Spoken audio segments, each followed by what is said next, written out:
Pria ini memberikan pelajaran kepada para preman karena sudah membuat barang orang lain berserakan di jalanan dan tak mau bertanggung jawab. Setelah memberi mereka pelajaran, pria ini menyuruh mereka untuk meminta maaf kepada orang yang mereka tabrak. Dan tampak ada sosok anak kecil di sana. Tapi para preman ini malah marah dan mengatakan tidak ada siapa-siapa di sana. Tapi pria ini mengatakan jangan banyak bicara dan minta maaf. Jangan lupa like, subscribe dan komen, dan jangan lupa juga aktifkan loncengnya biar tidak ketinggalan update dan video lainnya.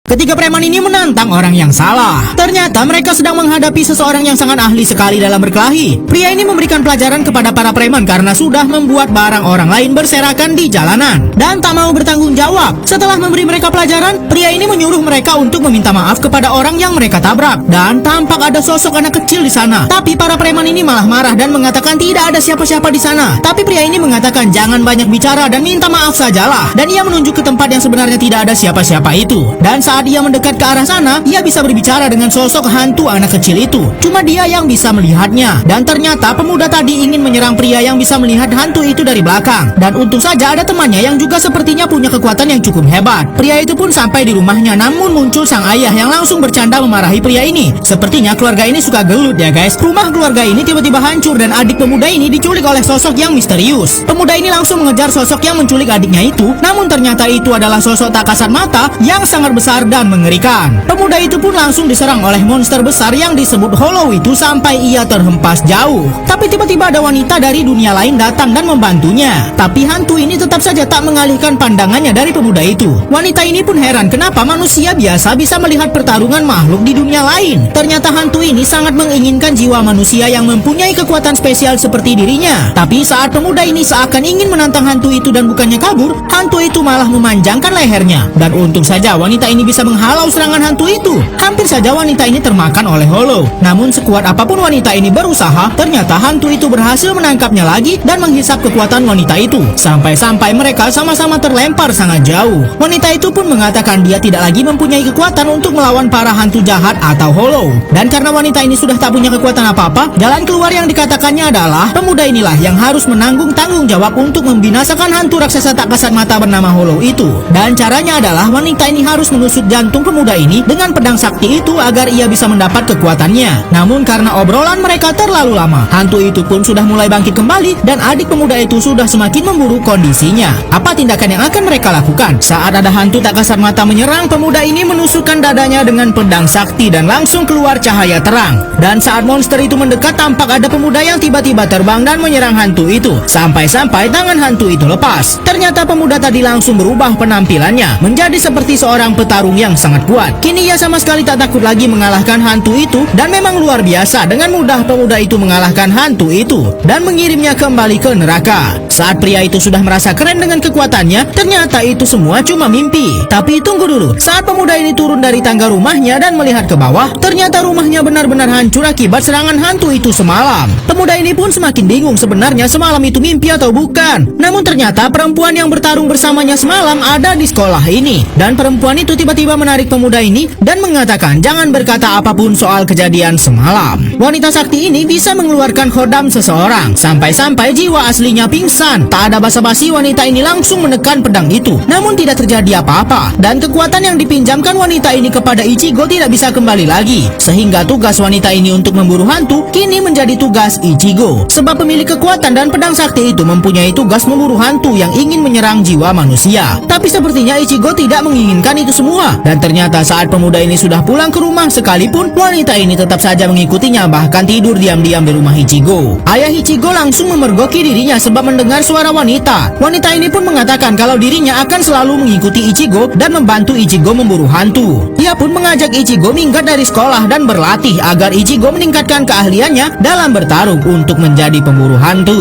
Wanita ini terus-menerus menggeber pemuda bernama Ichigo ini untuk latihan fisik, bukan untuk pertandingan olahraga, melainkan agar Ichigo kuat memburu hantu. Karena cewek ini sangat keras kepala sekali, ia malah menantang Ichigo untuk berlatih adu pedang dengan dirinya. Mereka sudah latihan 10 hari non-stop dan kabarnya sampai saat ini masih berlatih juga. Tapi saat selesai latihan, perempuan ini tampak masih masuk ke sebuah kedai yang di sana ia mendapat sebuah benda aneh dari penjaga kedai itu. Kemudian ia pun membuka benda itu dan menukarnya dengan miliknya yang lama. Kemudian alat yang ia pegang itu mengeluarkan cahaya ungu. Jangan-jangan itu remote pendeteksi hantu. Dan hal aneh pun dialami oleh Ichigo. Saat dia sedang jalan santai pulang ke rumah, ia dihalau oleh seseorang yang berpakaian sangat aneh. Ichigo pun memilih untuk kabur dan tiba-tiba muncul cahaya terang seperti menyerang pria misterius itu, dan serangan panah itu tak hanya sekali. Tapi anehnya orang misterius ini malah takut dan pergi, sehingga Ichigo bisa lewat tempat itu dengan aman. Pria ini melepaskan sesuatu dari gelangnya dan tampak benda itu mengeluarkan cahaya yang sangat berkilau. Saat pemuda dengan kacamata ini menarik benda itu, tampak langsung berubah menjadi sebuah panah yang sangat besar. Akhirnya pria bernama Ichigo ini pun sadar kalau ternyata orang dengan panah itulah yang menyelamatkannya kemarin. Dan ternyata pemuda ini datang ke kota ini hanya untuk menantang Ichigo. Walaupun Ichigo sudah sangat ketakutan, tapi pemuda ini sama sekali tak peduli. Tapi saat pemuda ini melempar sesuatu ke langit, wanitanya sudah memberikan kekuatan kepada Ichigo merasakan sesuatu, dan tiba-tiba datang ke tempat itu. Wanita itu langsung menggunakan sarung tangannya dan berlari ke arah Ichigo dan mengeluarkan jiwa lain milik Ichigo, sebut saja Khodam. Ichigo yang asli pun langsung pingsan, dan wanita yang merupakan pemburu hantu ini mengira ada hantu yang berkeliaran dan mereka harus mengalahkannya. Padahal itu semua hanya tipu daya pemuda kacamata ini agar jiwa lain Ichigo keluar dan ia akan menantangnya. Mereka malah mendengar suara minta tolong dan tampak banyak sekali hantu bermunculan di alat deteksi hantu milik wanita tadi. Mereka pun langsung berlari menuju suara itu, dan ternyata benar seorang hantu anak kecil yang pernah diselamatkan pemuda ini masih berkeliaran dan dikejar hantu pemakan jiwa yang sangat mengerikan. Ichigo yang awalnya tak ingin jadi pemburu hantu kini mulai menerima takdir yang ia alami sekarang. Kemudian ia langsung berlari menuju hantu itu dan mencoba mengalahkannya. Walaupun Ichigo masih tergolong baru menjadi pemburu hantu, ia tampak cukup handal dalam menggunakan pedang sakti yang ia dapatkan. Tapi karena ia terlalu santai dan menganggap remeh hantu musuhnya, hampir saja jiwanya termakan. Namun nasib baik masih di sisinya karena tiba-tiba muncul pemburu hantu lainnya dan tanpa basa-basi langsung memusnahkan hantu itu. Tampak sosok hantu perempuan sudah menculik adik dari pemuda pemburu hantu ini. Akhirnya dia pun langsung mengeluarkan jiwa lainnya untuk bertarung melawan hantu itu. Pemuda bernama Ichigo itu sangat marah sekali dengan hantu itu karena saat masa kecil hantu itu sudah merenggut nyawa ibunya. Dan pintarnya hantu itu, ia menggunakan sosok ibu Ichigo agar Ichigo lengah dan tak mau menyerangnya. Dan ternyata benar, Ichigo berhenti menyerang dan hantu itu membawa Ichigo ke dalam sebuah dunia halusinasi, di mana Ichigo melihat sosok ibunya tepat berada di tempat ibunya meninggal. Tapi untung saja wanita ini cepat menyadarkan Ichigo. Nyaris saja ia terkena jeratan hantu itu.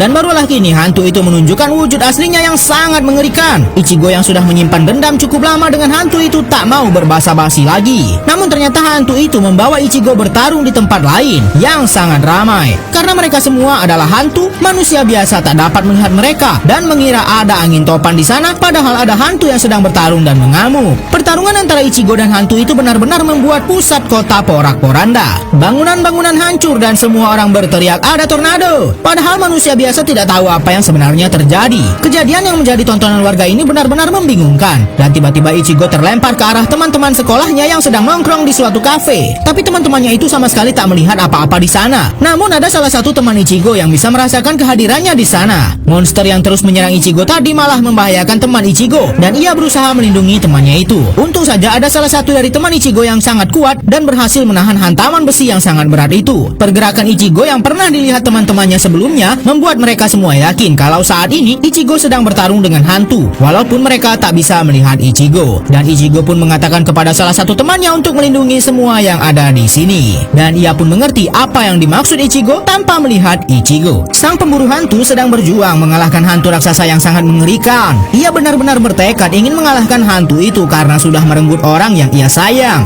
Dan di tengah pertarungan mereka tiba-tiba muncul sebuah panah berwarna biru menyerang hantu itu. Ternyata itu adalah teman sekelas pemuda bernama Ichigo ini yang ternyata juga mempunyai kekuatan melihat hantu. Hantu itu pun langsung menyerang pemuda dengan panahnya ini. Namun untung saja pemuda ini sangat lincah dan bisa menghindari serangan dari hantu itu. Ichigo pun langsung memanfaatkan kesempatan untuk menyerang hantu itu. Kini mereka berdua mempunyai kesempatan yang besar untuk memusnahkan hantu itu. Tapi tampaknya hantu itu benar-benar marah sampai membuat angin topan yang sangat besar. Sampai-sampai Ichigo terlempar ke dalam sebuah bus. Dan tentu saja itu menjadi kesempatan bagi hantu itu menyerang Ichigo. Bus itu dirembukannya. Teman Ichigo ini pun langsung mengambil tindakan dan mempersiapkan panahnya. Wanita ini mengatakan untuk menyerang kepalanya karena itu titik lemah sang hantu. Tapi sayang sekali panahnya meleset dan kurang tepat sasaran. Hantu itu malah menghancurkan busnya. Namun tampak Ichigo masih bisa melakukan serangan dan mengarahkan pedangnya ke kepala hantu itu untuk membalaskan perbuatan hantu itu pada ibunya dulu. Karena titik terlemah hantu itu sudah terkena pedang sakti Ichigo, hantu itu pun perlahan musnah dan menghilang kembali ke dunia yang seharusnya. Wanita yang memberikan Ichigo kekuatan pemburu hantu ini pun langsung melihat kondisinya. Begitu juga dengan teman Ichigo. Saat teman Ichigo ini akan mendekatinya, tiba-tiba ada yang menusuknya dari belakang. Ternyata itu adalah pemburu hantu lainnya yang tak terima Ichigo mendapat kekuatan seperti itu dari wanita ini. Kedua pemburu hantu ini malah saling menyerang satu sama lain. Walaupun masih baru, tapi pemuda bernama Ichigo ini mampu membuat pemburu hantu lainnya kesulitan saat melawannya. Tentu saja ini membuat pemuda bernama Ichigo ini semakin besar kepala. Tapi karena anak buahnya sudah dikalahkan oleh Ichigo, pemimpin inilah yang langsung akan turun tangan dan memberi pelajaran kepada Ichigo. Dan saat ia siap mengayunkan pedangnya, pria tadi malah menghilang dan bisa menangkap pedang Ichigo hanya dengan 2 jari tangannya saja. Tapi Ichigo pun tetap saja melawan, padahal ia sudah melihat sendiri kalau lawan yang sedang ia hadapi bukanlah orang biasa. Sampai ia pun tak berdaya di tangan orang itu.